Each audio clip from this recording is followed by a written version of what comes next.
সরকার নিয়ে আসে প্রত্যেকের ফ্রি চিকিৎসার ব্যবস্থা আমরা করবো ইনশাআল্লাহ।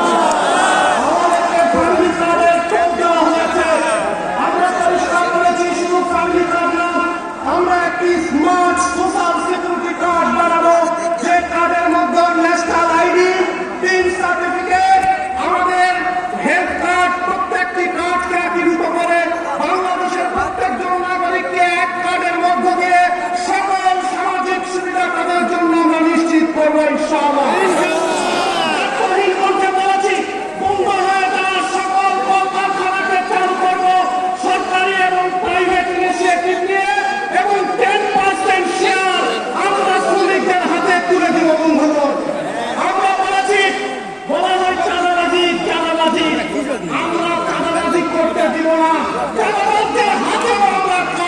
দিব